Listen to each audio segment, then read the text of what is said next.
Bharatiya Janata party एक seat अगर नीतीश कुमार के अपना खेमा से राज्यसभा के दे देता तो इस संबंध आगे चली, यानी कि भारतीय जनता पार्टी के फिर से बैकफुट पर आग पड़ी जैसे 2019 में आई रहे और अपन जीतल सीट छोड़ दिले रहे। जो राज्यसभा के चुनाव होखे वाला बड़ुआ ओकरे पर भारतीय जनता पार्टी के अगला एजेंडा और 2024 के चुनाव टिकल।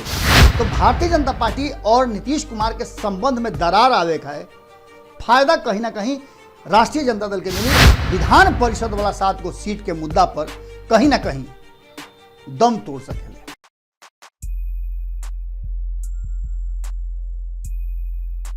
एक खाली फिर से गोड़ लागत नहीं हेरा से अभिनंदन करते हैं लोग के अपना चैनल जना के नाम हो खुटा ठोक के। आज रुआ लोग से बिहार में जौन लगातार कई महीना से चलल आ रहल बा, चुनावी प्रक्रिया होखे, राजनीतिक सवाल होखे या उस सवाल में छुपल राजनीति के नया नया दाव पेच होखे, ओकरा पर चर्चा करे के कोशिश करतनी। ओकरा पहले जैसन कि रोजान तनी के 2 लाइन रोज लिखी ले तो रुआ लोग के सामने ओकरा के हाजिर करी ले कि आपन दूर कहाँ होले दिल के अंगनाई से, आपन दूर कहाँ होले दिल के अंगनाई से, कतनो अनहरिया होके ढूंढ लेवे परछाई से, कतनो अनहरिया होके ढूंढ ले परछाई से। आज जना विषय पर लोग से बात करे बनी वो विषय बा कि आखिर इतना हड़हुड़ काहे मचल बा, काहे बात लगातार कहल जा रहा बा कि भारतीय जनता पार्टी नीतीश कुमार और तेजस्वी यादव के नज़दीकी से परेशान हो गई बा।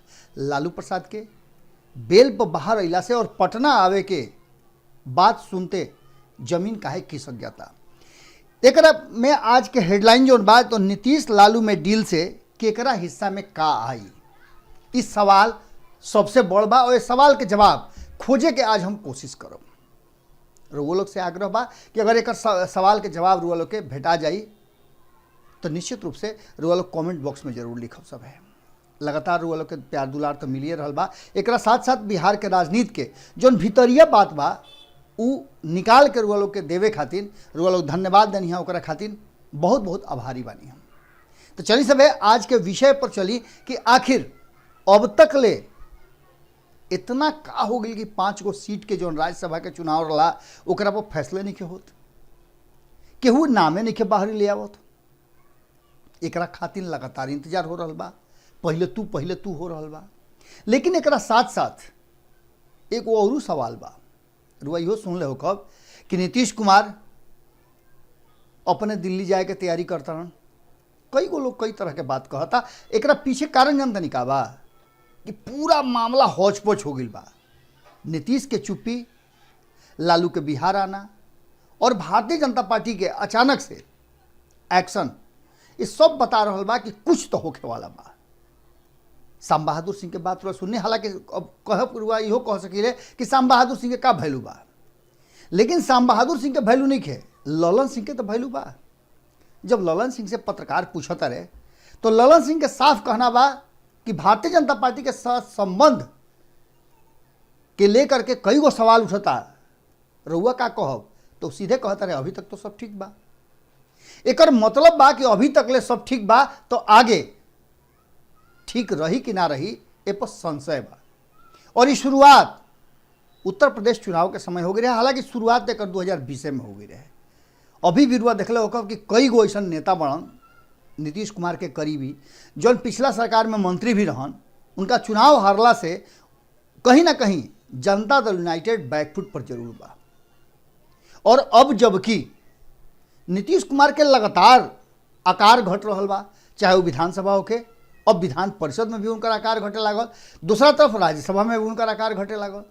तो का नीतीश कुमार ये सब चीज़ बर्दाश्त करी है? इस सवाल लम्हर बा और इस सवाल के जवाब खोजे में कहीं ना कहीं रउओ लोग इंतजार करत हो कि अतना ही असमंजस के स्थिति काहे पैदा कइल बा।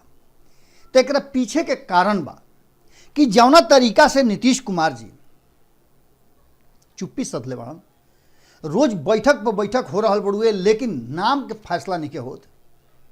कहल जा रहा बा कि RCP सिंह के राज्यसभा ने ना भेजे खातिर भीतर पार्टी के बड़ा जबरदस्त उखमज भइल बड़ुए। दोनों खेमा आपस में पावर के गेम कर रहा बा।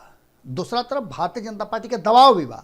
और तीसरका सबसे महत्वपूर्ण बात बा कि नीतीश कुमार तेजस्वी यादव और लालू प्रसाद के इंतजार कर रहा बड़े। अब यह इंतजार के कारण का बा रुआ समझ सकत नहीं। जौन राज्यसभा के सीट बा 5 गो खाली भइल बा, ओकरा में रुआ लोग के आंकड़ा बतैले रही, लेकिन ओकरा से बड़ बात होके जा रहा बा कि लगातार सब केहू आपन आपन बढ़ा लेलस। भारतीय जनता पार्टी 3 गो विधायक के वीआईपी से अपना में ले आकर के और आपन कुर्बा बढ़ा लेलस। राष्ट्रीय जनता दल बोचहा जीत करके आपन एगो संख्या बढ़ा लेलस। नीतीश कुमार के जो रहे तौने रहे, हालांकि वो कोशिश कैले कि बसपा से एक मिला ले, एगो निर्दलीय वाले उनके सपोर्ट में खड़ा बाड़े। ऐसे 45 के आंकड़ा तो भइल, लेकिन ये आंकड़ा उनकर पहले ही से रहे, एकरा में कोनो इजाफा नहीं के भइल। अब जो स्थिति आ रहा बा कि राज्यसभा में घट रहा बा, आवे वाला वो जानता नहीं कि जुलाई में बिहार में 7 गो एमएलसी के सीट भी चुनाव होखे वाला बा, जो उनकी विधायक कोटा से बा। एकरों में नीतीश कुमार जी के 44 गो 55 गो सीट के घाटा हो रहा बा। ये सब बात के लेकर के नीतीश कुमार अपन रणनीति कैसे बनी है और आगे के रणनीति उनकर का हुई। नीतीश कुमार एक जोड़ घटाव गुना भाग करेले कि ना करेले, तो निश्चित रूप से नीतीश कुमार जोड़ घटाव करेले। और यह जोड़ घटाव में नीतीश कुमार भारतीय जनता पार्टी के खेमा में अपना के बहुत दिन तक ना रख सकेले, कारण कि धीरे धीरे उनकर कुनबा घट रहा बा और नीतीश कुमार की बात मंजूर ना हो सकेला। भारतीय जनता पार्टी अगर नीतीश कुमार के सपोर्ट करे के तैयार बा, राज्यसभा में अगर 2 गो सीट देवे के तैयार बा, तो नीतीश कुमार कहीं ना जाइए। लेकिन अगर एकमात्र सीट दी और दबाव बनाई कि ओकरा पर आरसीपी सिंह ही जाइ हैं, तो ये वह मान के चली कि संबंध अंतिमे चल रहा बा, माने धुक धुकी चल रहा बा। अब ऐसा परिस्थिति में भारतीय जनता पार्टी आपन हिस्सा छोड़ी, कारण कि 57 गो सीट पर जो राज्यसभा के चुनाव होखे वाला बड़ुआ, ओकरे पर भारतीय जनता पार्टी के अगला एजेंडा और 2024 के चुनाव टिकल बा। कारण कि भारतीय जनता पार्टी जो दोनों सदन में पूरा मजबूत होई तबे नु खेल होई। पिछला हाल सर्जिकल स्ट्राइक भई रहे, जना के लेकर के रुआ पता बा कि देश में एक राष्ट्रभक्ति जागल, राष्ट्र प्रेम जागल, और जना के चलते इस समझ में लोग के आयल कि नरेंद्र मोदी बाण, भारतीय जनता पार्टी बा, तो ये देश के कुछ ना हो सकेला। आगे वाला 2024 के चुनाव में महंगाई, बेरोजगारी, पिछिलका वादा खिलाफी, ये सब के तो सवाल खड़ा होइबे न करी। लेकिन एकरा खातिर अगर भारतीय जनता पार्टी अपना पुरनका एजेंडा में एक बार फिर से हिंदुत्व और राष्ट्रभक्ति के रुआ देह में बिया बो दी, तो निश्चित रूप से रुआ ओकरा पक्ष में जाई। और ये बात भारतीय जनता पार्टी समझ रहा बा, नीतीश कुमार भी समझ रहा बा। और यह मौका बा कि नीतीश कुमार भारतीय जनता पार्टी के टेटुआ दबोले बा, चाहे वो तेजस्वी यादव के साथ नज़दीकी बढ़ा करके हो, उनका के दबाव में रखे के होके, या फिर राज्यसभा और विधान परिषद में दबाव बना के रखे के होके। सबसे ज़्यादा बड़का खेल एजा हट के हटकल बा कि नीतीश कुमार के कहना बा कि 5 गो में से 2 गो सीट उनका चाहिए। भारतीय जनता पार्टी एगो पर संतोष कर लेवे अगर राज्यसभा में आरसीपी सिंह के भेजे के बाद, तो कारण कि नीतीश कुमार अगर जीतन राम मांझी के साथ बाहर रहले तो भारतीय जनता पार्टी के 1 सीट के घाटा हुई, और ये फायदा कहीं ना कहीं महागठबंधन के तरफ, राष्ट्रीय जनता दल के तरफ शिफ्ट कर जाएगी। अब यह परिस्थिति में रुआ समझ सकता नहीं कि का हुई। और ये पूरा के पूरा खेल रचाइल बा सिर्फ एजे से ना, जुलाई में जौन कि मुकेश सहनी सहित, रुआ याद बा कि मुकेश सहनी के जब भारतीय जनता पार्टी अपना खेमा में ले रहे और 18 महीना के उनका के एमएलसी के बनौले रहे, तौने घड़ी बात सामने आ गई रहे कि भारतीय जनता पार्टी उनका रिचार्ज करी कि ना करी। और अब रिचार्ज कूपन खातिर कहीं ना कहीं मुकेश सहनी के दूसरा खेमा के तरफ ध्यान देवे के पड़ी। और ये बात आवे वाला 2024 के चुनाव से पहले एक बड़ा गठबंधन बनावे के तैयारी में बहुत बड़ा काम करी विपक्ष खातिर। दूसर का तरफ कुछ आंकड़ा बा जना में जेडीयू से कमरे आलम के सीट खाली होता, सीपी सिंह के सीट खाली होता, रोजीना नाजिस के सीट खाली होता, गुलाम रसूल बलियावी के होता और रणविजय सिंह के होता। ये सब लोग के सीट खाली भइला में एक बात तो पक्का बा कि कहीं ना कहीं ये 5 सीट के बदले में नीतीश कुमार के का करे के बा। जब नीतीश कुमार पूरी तरह से अपना हाथ में, अपना बस में ये सब कुछ कर लिए हैं, तब वहीं जाकर के आगे के प्रक्रिया और कार्रवाई वो करी हैं। यानी कि भारतीय जनता पार्टी के फिर से बैकफुट पर आगे पड़ी, जैसे 2019 में आई रहे और अपन जीतल सीट छोड़ दिले रहे। तो भारतीय जनता पार्टी अगर सेक्रीफाइस करे के तैयार बा राज्यसभा के एगो सीट और फिर विधान परिषद के सीट, कारण कि रुआ जानता नहीं कि आंकड़ा बता रहा बड़ा कि 243 जो गो आंकड़ा जो बा विधानसभा के, ओकरे आधार पर 27 गो सीट के चुनाव होला। इस 27 में से 7 गो खाली होता और 243 के आंकड़ा पूरा करे खातिर और ओकरा पर 7 गो सीट के जब अगर भागा देता नहीं तो 31 सीट हर खेमा में आ रहा बा, हर मतलब सीट खातिर आ रहा बा। अब ये 31 को पूरा करे खातिर 31 दूनी 62 यानी कि जदयू और एक सीट आ रहा बा, भारतीय जनता पार्टी के 2 सीट आ रहा बा और राष्ट्रीय जनता दल के लगभग 3 सीट आ रहा बा, 2 1 3। और एकरा अलावे अगर ज्यादा होने के संख्या बढ़ गई तो रुआ समझे कि नीतीश कुमार के घाटा तो हुई रहा बा। नीतीश कुमार के एगो सीट मात्र आई, अगर भारतीय जनता पार्टी अपन होने से कुछ दे दी तो दूसरा का सीट उनका हाथ में आ सकेला, यानी कि 5 सीट के उनका नुकसान सीधे नजर आ रहा बा। और नीतीश कुमार एकरा के कैसे बर्दाश्त करे, कंपनसेट कैसे हुई?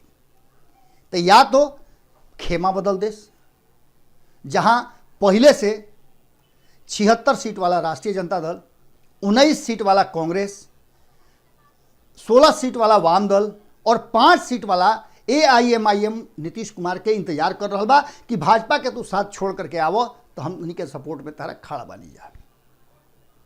एक सीधा सा मतलब हुई कि नीतीश कुमार के कम से कम विधान परिषद में संख्या बल बढ़ जाई और दूसर का नीतीश कुमार के अगर पाला बदल देता रहे तो उनकर भले ही भारतीय जनता पार्टी के साथ ना, लेकिन महागठबंधन के साथ सरकार बन सकेला। ये पूरे खेल में नीतीश कुमार अगर दबाव के राजनीति करता रहे तो भारतीय जनता पार्टी के बैकफुट पर आवे के पड़ी। 1 से 2 दिन में राज्यसभा के और जून महीना बीतत बीतत रुआ साफ नजर आ जाई कि भारतीय जनता पार्टी अगर एह में कसहूँ अगर सरकार बाँच गई तो रुआ मान के चली कि जून में सरकार विधान परिषद वाला 7 गो सीट के मुद्दा पर कहीं ना कहीं दम तोड़ सकेले। ये पूरे जो चर्चा रहा है, चर्चा में नीतीश कुमार के राजनीतिक महत्वाकांक्षा और भारतीय जनता पार्टी के 2024 के टारगेट इस सबसे ज़्यादा मेन फ्रेम में बा। ओजे दूसरा तरफ कहीं ना कहीं राष्ट्रीय जनता दल की लागत आ कि राष्ट्रीय जनता दल के यह मामला में जैसे छींका से गिरल हाथ में लुका गई। तो भारतीय जनता पार्टी और नीतीश कुमार के संबंध में दरार आवे का है फायदा कहीं ना कहीं राष्ट्रीय जनता दल के मिली और एक खाली फिर से तेजस्वी यादव, राष्ट्रीय जनता दल और लालू प्रसाद ये बात के तरफ कातर निगाह से देख रहा बड़न कि कहीं ऐसा ना कि उन्हें से चूहे तो छाल नहीं। एकरा के लेकर के रुआ देखले होगा कि सत्ता में बैठल भारतीय जनता पार्टी भी कई बार ये बात कहलस कि मुंगेरी लाल के हसीन सपना देखता लोग, लेकिन एक बात मान के चली रुआ कि नीतीश कुमार के महत्वाकांक्षा पर जहाँ चोट भई और नीतीश कुमार के ये बुझा रहा बा कि वो विधान परिषद में कमजोर होता रहे और भारतीय जनता पार्टी राज्यसभा में उनका के मजबूर करी, तो ऐसा स्थिति में नीतीश कुमार कोई बड़ा फैसला ले लेस तो कोनो अतिशयोक्ति ना हुई। नीतीश कुमार हमेशा से अपना शर्त के राजनीति के लिए बड़े, ये बात वालों से कई हाली हम कह चुकल बानी। एक हाली फिर से ललन सिंह के बयान, नीतीश कुमार के चुप्पी और आरसीपी सिन्हा के माफ करो आरसीपी सिंह के पटना से दिल्ली तक के यात्रा और यह पद यात्रा में उनकर भारतीय जनता पार्टी और नीतीश कुमार के साथ सामंजस्य बैठावे के कोशिश ये बात के तरफ इशारा कर रहा बा कि भारतीय जनता पार्टी एक सीट अगर नीतीश कुमार के अपना खेमा से राज्यसभा के दे देता तो इस संबंध आगे चली, तो आवे वाला निश्चित रूप से विधान परिषद में भी नीतीश कुमार के सगे ये बात पक्का रही कि ऊ ओकरा में से कुछ हिस्सा अपना तरफ लेस। दूसर का सबसे महत्वपूर्ण बात कि रुआ पता बा कि राज्यसभा में सीट मांग करके विधान परिषद वाला में कहीं ना कहीं जीतन राम मांझी भी अपन एंट्री मार दिले बाड़े। अब एंट्री मारला से बेचैनी और खलबली दोनों बढ़ रहा बा। देखे वाला बात हुई कि नीतीश कुमार सब लोग के मिला करके अगर एक नया गठबंधन बना के और भारतीय जनता पार्टी के सत्ता से दूर कर देस तो कोनो बड़ बात ना हो सकेला। आज के विश्लेषण में रुआ लोग के एजे छोड़ के हम जा रहल बानी। कल फिर मिले के वादा के साथ है। तब तक रुआ लोग से निहोरा बा, हाथ जोड़ी बा कि रुआ लोग अपन विचार जरूर देव। और बिहार के राजनीति से जुड़ल अगर रुआ लगे कोनो जानकारी बा तो ओकरा के साझा जरूर करब। सब है गोड़ लागत।